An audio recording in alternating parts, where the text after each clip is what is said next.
हिरण कभी भी दौड़ता है तो आगे देखता है, पीछे नहीं देखता। लेकिन मारीच जो सुवर्ण का मृग बनकर के आया, माता जी ने आग्रह किया, राम जी लक्ष्मण को छोड़कर जब गए तो कहते हैं हिरण दौड़ रहा है आगे और देखना पीछे, क्योंकि उसने सोचा जितना राम को निहार लूं उतना ही कल्याणकारी। बाण लगती हाँ लक्ष्मण कह दिया, माता जी ने उनको भी भेज दिया। रावण संत के रूप में आया, परम्बा का हरण कर लिया।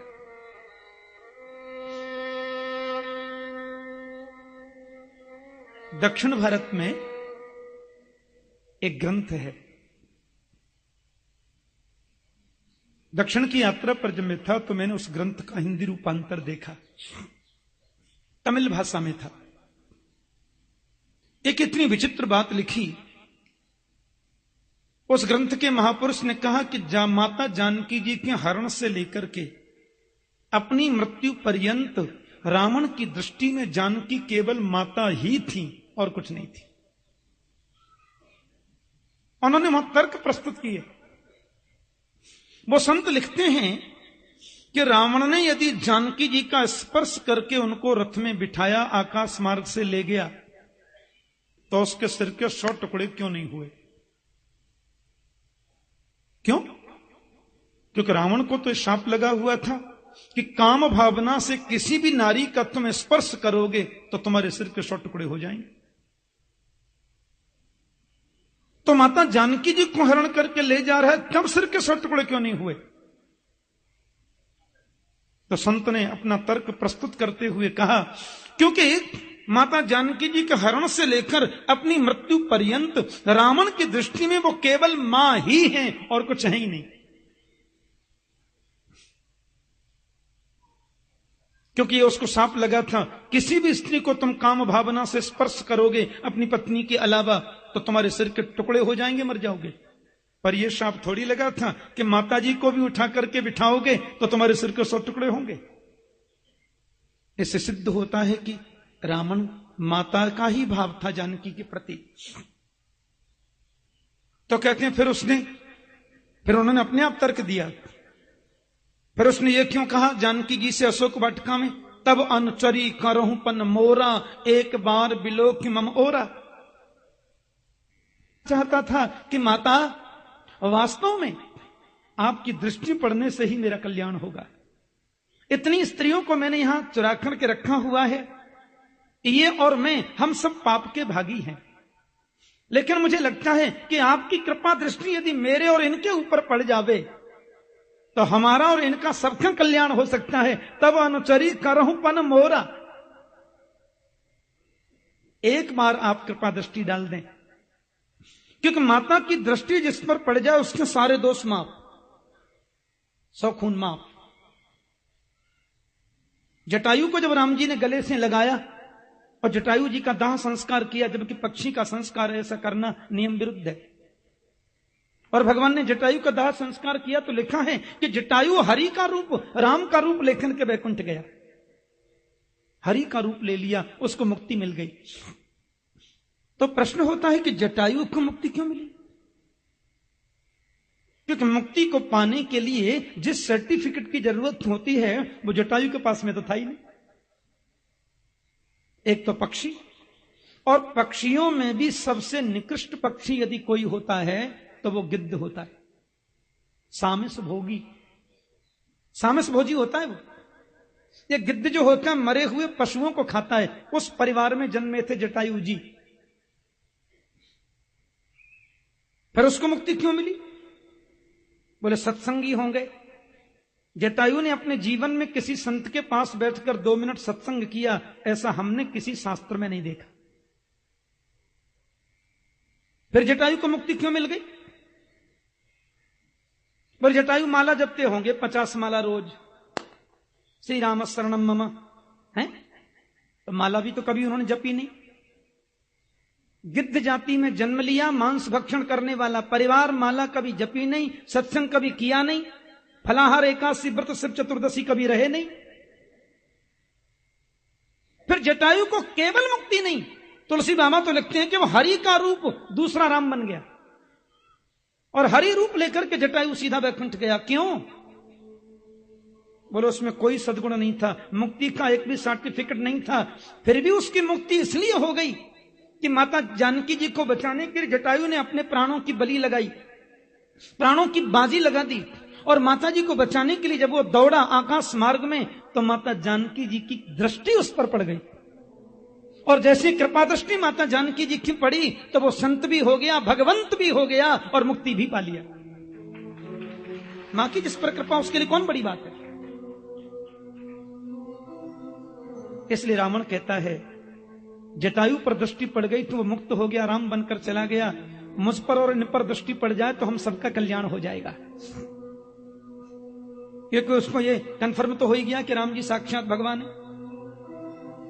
एक और बात, जब सबरी को उपदेश देकर के हनुमंत के माध्यम से राम की मैत्री सुग्रीव के साथ में हुई, और सुग्रीव जी महाराज ने कह दिया कि हाँ जरूर कोई नारी थी, रोती जा रही थी आकाश मार्ग से, हम लोग पर्वत शिखर पर थे तो अरे लाना आभूषण मंगाए, ये आभूषण वो आकाश मार्ग से नीचे गिर गई, हम लोगों ने इनको उठा लिया, ये रहे।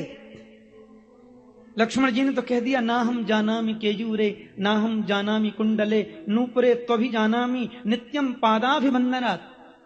ये केयूर हार मुकुट कुंडल किसका मुझे मालूम नहीं, नूपुर तो माता जानकी जी के ही हैं, उनके चरणों की नित्य वंदना करता, इनको तो मैं पहचानता हूं। राम जी जब उसके संग मित्रता करने लगे, लक्ष्मण का नहीं, इस आदमी के संग मित्रता मत करो। राम जी बोले क्यों? नहीं, ये आदमी मित्रता करने लायक है ही नहीं। बोले क्यों? माता जानकी को इसने रोते हुए जाते देखा, फिर भी इसने बचाने का प्रयास नहीं किया। अरे परिचय नहीं था, ठीक है, ये जानता नहीं था कौन है, ठीक है। यदि ये वीर होता, यदि इसमें मानवता होती, यदि इसमें जरा भी मनुष्यत्व होता, तो किसी अबला नारी को आकाश मार्ग में रोते हुए जाते देख रहा है कि कोई राक्षस हरण करके ले जा रहा है, तो इसने अपने प्राणों की बाजी लगाकर उसको बचाने का प्रयास क्यों नहीं किया? ऐसे भीरू, ऐसे डरपोक आदमी से मित्रता करने से राम जी कुछ नहीं मिलेगा, मैं इसका विरोध करता हूं, बिल्कुल मित्र मत बनाओ। फिर भी राम जी ने सुग्रीव को मित्रता दी, उसको मित्र बनाया। क्यों? क्योंकि जब माता जानकी आभूषणों को घेरती जा रही थी, सुग्रीव उनको उठा रहे थे, तो एक पल ऐसा हुआ कि सुग्रीव ने ऊपर को देखा, उसी पल माता जानकी जी ने सुग्रीव को देखा, और माता की नजर, उनकी कृपा दृष्टि सुग्रीव पर पड़ गई, इसलिए प्रभु ने कोई दोष नहीं देखा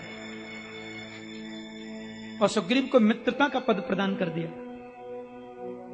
इसलिए तो गोस्वामी जी कहते हैं कबहु का मात अवसर पाए, कबहु का अंब अवसर पाए, माता कभी अवसर मिले तो मेरी पत्रिका राम के चरणों पर पहुंचा देना।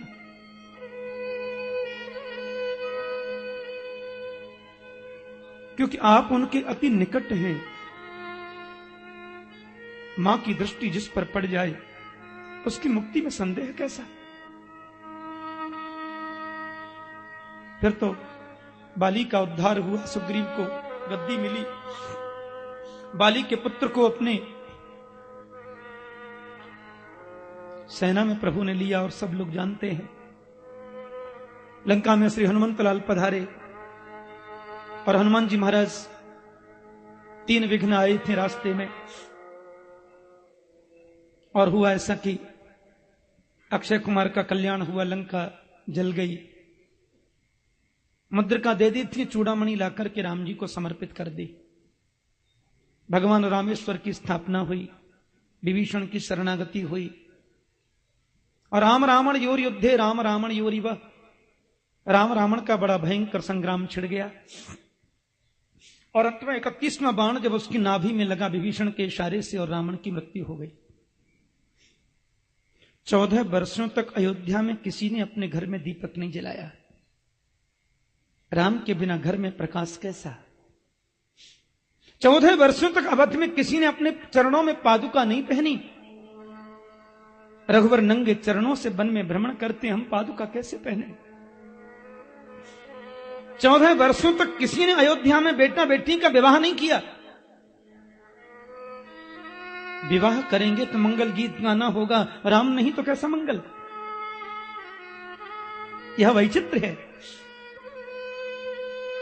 हनुमंत ने सूचना दी और कहते हैं श्री भरतलाल ने देखा आज 14 वर्ष पूर्ण हो रहे हैं, कोई सूचना नहीं आई। भरतलाल जी महाराज तुरंत महल गुफा से निकले, नंदीग्राम से। सेनापति महामंत्री पीछे दौड़ रहे हैं, महाराज सुनिए, महाराज सुनिए। बोले मैं कुलांगार हूं, मेरी वजह से रघुवर को इतना क्लेश उठाना पड़ा। और वो दौड़ते जा रहे, दौड़े दौड़े महात्मा भरत जी गए। सैनिक रोक रहे, देखें रुके नहीं। उफान लेकर के बह रही है महारानी सरजू। भरतलाल टीले पर चढ़ गए, धड़ाम से सरजू में छलांग लगा दी। राम से कहा था 14 वर्ष से एक दिन भी ज्यादा हो गया तो भरत नहीं मिलेगा, कोई सूचना नहीं। और भरतलाल ने जैसे सरजू में छलांग लगाई, त्राही त्राही करने लगे सब लोग। इतना उफान भरता हुआ पानी देखा तो 2 महापुरुषों ने तुरंत भरत जी को गोदी में उठाया और जल से ऊपर लेकर के निकले। भरत ने कहा कौन है आप लोग? मर जाने दीजिए ना मुझे, आपने मुझे क्यों बचाया, मैं जीना नहीं चाहता। उन दोनों महापुरुषों ने कहा हम तो राम की चरण पादुका हैं। चित्रकूट धाम से आप हमको लेकर जब आए तो हम दोनों चरण पादुकाओं से राम जी ने कहा कि 14 वर्ष के बाद भी मेरा भरत मुझे सुरक्षित मिलना चाहिए। मेरे भरत की सुरक्षा का दायित्व तो तुम्हारा है। जब तक रघुवर न आ जाए तब तक हम आपका बाल बांका भी होने नहीं देंगे। हम दोनों चरण पादुका है। भरत जी लौट करके आए, हनुमंत ने सूचना दी अवध में आज बड़े दीपक जल रहे हैं, बड़ी खुशियां मनाई जा रही हैं। भरत राम जी मिले, माताओं को प्रणाम किया। प्रथम तिलक वशिष्ठ मुनि किन्हा। रूपशील और बल ये तीनों चीज एक साथ राम और कृष्ण में ही देखने को मिलती है। कोई रूपवान होते हैं तो धनवान शीलवान नहीं होते, कोई शीलवान होते हैं तो बलवान नहीं होते, लेकिन राम कृष्ण रूपवान, शीलवान और बलवान तीनों ही हैं। भागवत के अनुसार 13,000 वर्षों तक राम ने प्रशासन किया। रामायण के अनुसार 11,000 वर्षों तक राम ने प्रशासन किया। वाल्मीकि में लिखा है 10 वर्ष सहस्राणी 10 वर्ष शतानी च, 11,000 वर्ष राम ने प्रशासन किया। और भागवत में लिखा है 13,000 वर्षों तक राम जी रहे। किसी ने पूछा ऐसा क्यों? अपने ऋषियों का मंतव्य है कि 2000 वर्ष दशरथ जी के जीवन के शेष रह गए थे। उनके पुण्य कार्य को, अधूरे कार्यों को पूरा करने के लिए राम ने 2000 वर्ष और निवास किया और अवधवासियों को साथ में लेकर के राम जी साकेत धाम को प्रस्थान कर गए। बोले राजा रामचंद्र भगवान की जय। भागवत में राम कथा केवल 1.5 अध्याय में है, बहुत संक्षिप्त, इसलिए संक्षिप्त कही गई। और कृष्ण कथा 115 अध्याय में बहुत विस्तृत है। यदि विस्तार करें तो रामायण 7 कोटि अपारा। हे भगवान, हजारों जिंदगियां बीत जाएं लेकिन राम कथा पूरी नहीं हो सकती। रामचरित्र इतना महान, इतना अद्भुत है। मेरे बाबा जो थे ना, वो हमको 1 मिनट में राम कथा सुनाते थे, पंडित भूपदेव उपाध्याय। हम जब छोटे थे तो गोदी में बिठा लेते, बोले राम कथा सुनाऊं? मैंने सुनाओ। तो बाबा कहते एक राम एक रामन्ना, एक राम एक रामन्ना, एक छत्री एक बामन्ना, बाने बाकी सिया चुराई, बाने बाकी लंक जराई, और बात कछु बातन्ना, तुलसी लिख गए पोथन्ना। हो गई राम कथा, 1 मिनट में राम कथा। लेकिन राम कथा कहीं जीवन बीत जाए, राम कथा कभी पूरी नहीं होती। ऐसा है विचित्र रामचरित्र। सारभल में 36 या 34 भागवत कथा करते हैं हम, एक राम कथा भी कहते हैं कभी कभी। हाँ, एक बार वृंदावन में भी कही थी मैंने राम कथा 9 दिन तक, बिल्कुल भागवत के कम से 6 घंटे रोज। बड़ा आनंद आता है। मेरे राघव की कथा बहुत प्यारी है, बड़ी आदर्श है। आइए राम के चरणों में हम प्रणाम कर लें और आज की कथा का शुभारंभ करें। जल्दी गोकुल चलना है, बेचारे 2 बजे से ही पहने सज धज करके लोग बैठे हैं। हाँ, तो कन्हैया के पास चलना है, जन्म। अच्छा सुनिए, किसी ने पूछा क्यों जी इतनी संक्षिप्त राम कथा कहनी थी श्री सुखदेव जी को, तो नहीं कहते तो भी चलता? बोले नहीं, कहना जरूरी था। याज्ञवल्क्य मुनि से भरद्वाज मुनि ने राम कथा पूछी और याज्ञवल्क्य जी ने उनको शिव कथा सुनाई, फिर राम कथा कही। तो जब तक व्यक्ति शिव कथा नहीं सुनेगा तब तक रामचरित्र में प्रवेश नहीं मिल सकता, और जब तक रामचरित्र नहीं सुनेगा, राम की मर्यादा का चश्मा आंखों पर नहीं लगाएगा, तब तक कृष्ण कथा में प्रवेश नहीं मिल सकता। इसलिए राम कथा जरूरी है, क्योंकि कृष्ण का जो चरित्र है वो योगेश्वर का चरित्र है, बड़ा विचित्र चरित्र है। कृष्ण चरित्र को सुनना है तो पहले राम चरित्र सुनो, राम की मर्यादा की दूरबीन आंखों पर लगाओ, फिर कृष्ण चरित्र कुछ समझ में आएगा, पूरा तो फिर भी नहीं आना है। इतना विचित्र है मेरे गोपाल का चरित्र। तो हम पहले राम के चरणों में प्रणाम कर लें, हैं, फिर आगे बढ़ेंगे। आइए 2 मिनट मन को शांत बनाएं। कुंभकर्ण की पत्नी श्रीमती निद्रा जी यदि आ रही होंगी तो वो सादर पंडाल से बाहर तो भी चली जाएंगी, इसलिए बड़ी श्रद्धा से मेरे साथ में आओ गाते हैं। तेरी मर्जी का मैं हूँ गुलाम, मेरे अलवेले राम। तेरी मर्जी का मैं हूँ गुलाम, मेरे अलवेले राम। तेरी मर्जी का मैं हूँ गुलाम, मेरे अलवेले राम। तेरी मर्जी का मैं हूँ गुलाम, मेरे अलवेले राम। और अलवेले राम मेरे अलवेले राम, अलवेले राम मेरे अलवेले राम। और अलवेले राम मेरे अलवेले राम। अलवेले राम मेरे अलवेले राम। तेरी मर्जी का मैं हूँ गुलाम, मेरे अलवेले राम।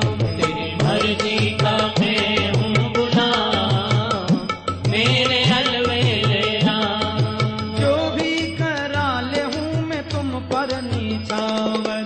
जो भी करा ले हूँ मैं तुम पर नीचावर। प्रभु जो भी करा ले हूँ मैं तुम पर नीचावर।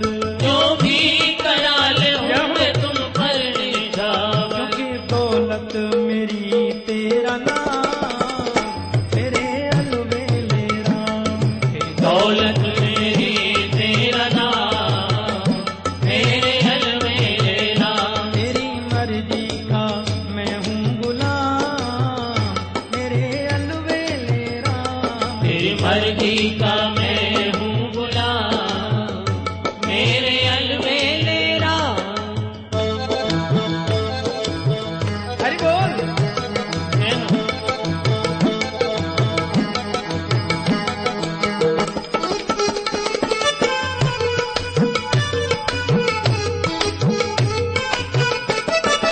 हरि हरि।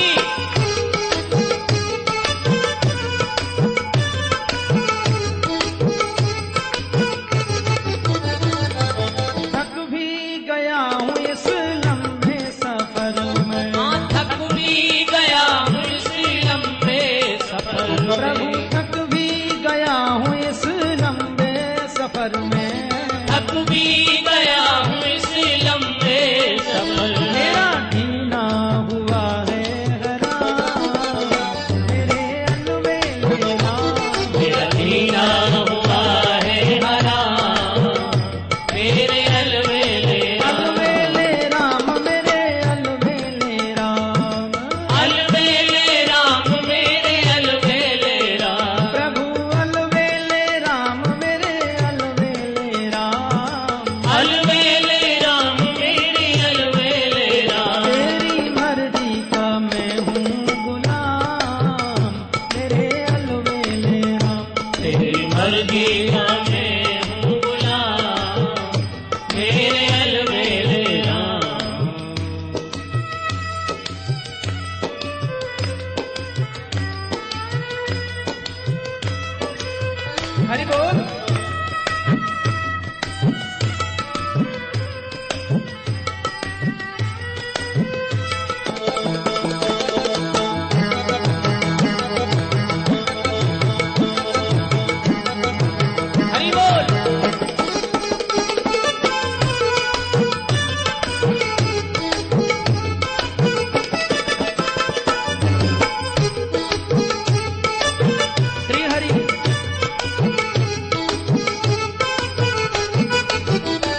राघवेंद्र का पवित्र पावन चरित्र हम लोगों ने संक्षिप्त रूप में श्रवण किया।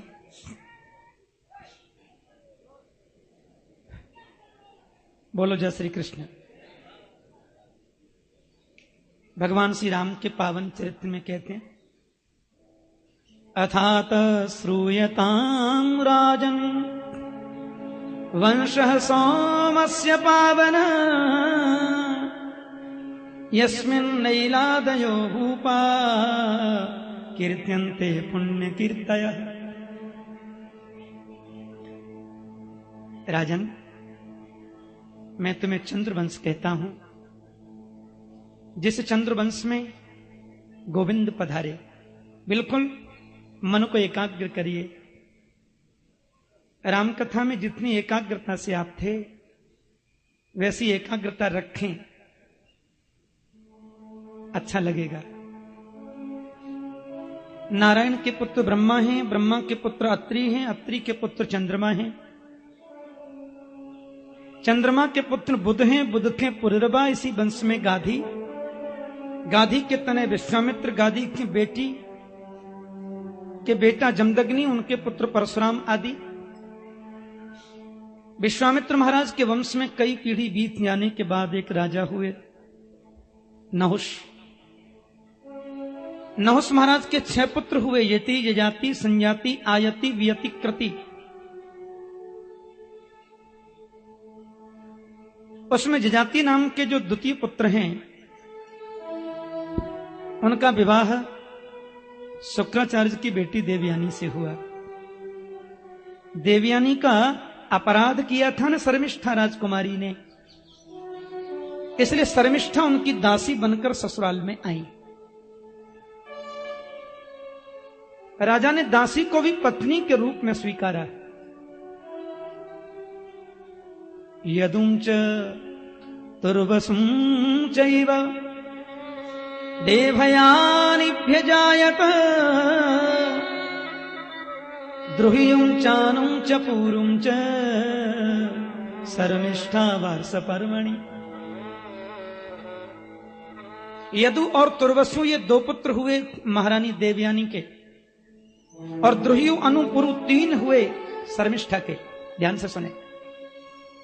शुक्राचार्य ने उनको वृद्ध होने का शाप दे दिया, और यजाति ने अपने छोटे पुत्र पुरु की युवावस्था लेकर 1000 वर्षों तक कामोपभोग किया।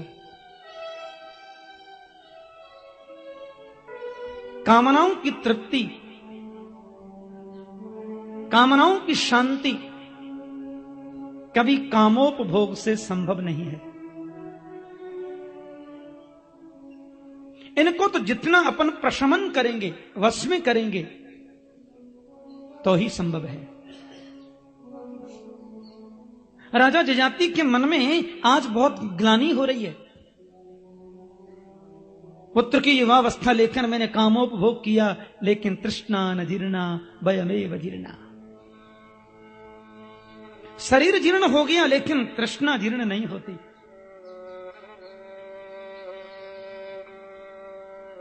जलती हुई अग्नि में एक एक चम्मच भी अपन घृत डालेंगे, अग्नि कभी बुझेगी? देखना इंद्रियों के न घोड़े भगे, उनमें हरदम ये संयम के कोड़े लगे। अपने रथ को सुमार्ग लगाते चलो, कृष्ण गोविंद गोपाल गाते चले। मात्रा स्वस्रा दुहित्रा वा न विविक्ता सनो भवेत, बलवान इंद्रिय ग्रामो विद्वान समपि कर्षति। बड़ा सुंदर सूत्र दिया। राजा जजाति कहते हैं माता के समान, बहन के समान, पुत्र वधू के समान भी दुलार युक्त आदरणीय नारियों के साथ में विद्वान को भी एकांत में बिना किसी विशेष प्रयोजन के ज्यादा समय नहीं बैठना चाहिए। क्योंकि बलवान इंद्रिय ग्रामो विद्वान समपि कर्षति। इंद्रियों का समूह इतना बलवान है कि बड़े से बड़े विद्वान को फिसलते देरी नहीं लगती। बेटे की युवावस्था उन्हें प्रदान करके अपनी वृद्धता लेकर जजाति वन को चले गए। और इनके लघु पुत्र जो पुरु हैं, पुरु के वंश में ही दुष्यंत महाराज पधारे और दुष्यंत जी के ही पुत्र ये हुए भरत जी, जिनके नाम से इस राष्ट्र का नाम भारत है। इसी वंश में आदरणीय रंतिदेव जी का प्रादुर्भाव हुआ। ऐसी निर्मलता रंतिदेव के जीवन की, अपना सर्वस्व समर्पित कर दिया। एक बार दुर्भिक्ष पड़ गया था राज्य में, पूरा भंडार खोल दिया प्रजा के लिए, जिसको जो चाहिए सो मांगे। थोड़ा सा पड़ोसी प्रांत से जो जल आया था वो जल पान करने बैठे, एक चांडाल कुत्ते लेके आ गया, मैं भी प्यासा ये भी प्यासे। रंतिदेव ने उनको अपना जल समर्पित कर दिया और उनकी आंखों से आंसू झर पड़े और आकाश की ओर देखकर के बोले, प्रभु यदि तुम सबके घट घट में विराजित हो और यदि सबकी वार्ताएं तुम सुनते हो अंदर बैठ करके, तो मेरा निवेदन सिर्फ एक है, मुझे स्वर्ग कभी मत भेजना। मुझे वैकुंठ का पद नहीं चाहिए, मैं मोक्ष लेकर भी करूंगा क्या, केवल एक वर देना। न कामये हम गतिमीश्वरात् पराम् अष्टर्धियुक्ताम् पुनर्भवम् वा कि आर्तिम् प्रपद्येऽखिल देहभाजाम् अन्तःस्थितो येन भवन्त्य दुःखा। मुझे स्वर्ग वैकुंठ मुक्ति नहीं चाहिए, एक ही वर देना, आर्तिम प्रपद्ये खिल देह भाजाम अंतस्थितो ये न भवन्त्य दुःखा।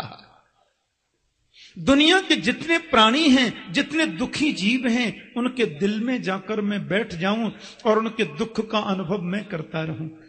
यानी संसार के लोगों का दुख मुझे मिल जाए और मेरा जो सुख है वो दुनिया के लोगों को प्राप्त हो जाए। इसके अलावा मेरी कोई कामना नहीं है, कोई अभिलाषा नहीं है। वृष्टि हुई, दुर्भिक्ष का पराभव हुआ, विजय हो गई भक्ति की। इस वंश में आगे चलकर के पांचाल वंश, कौरव वंश, ये कई शाखाएं, शाखा पर शाखा निकलती चली गई। लेकिन जजाति महाराज के ज्येष्ठ पुत्र जो यदु है ना, कई पीढ़ी बीत जाने के बाद में यदु महाराज के वंश में एक राजा हुए देवमीठ, और देवमीठ महाराज की दो पत्नियां थीं। एक पत्नी का एक पुत्र हुआ सूरसेन और दूसरी पत्नी के दो पुत्र हुए अर्जन्य और पर्जन्य। सूरसेन महाराज के पुत्र हुए वसुदेव आदि, अर्जन्य पर्जन्य के नवनंद हुए जो गोकुल में वास करते हैं, नवनंद, नंद बाबा आदि।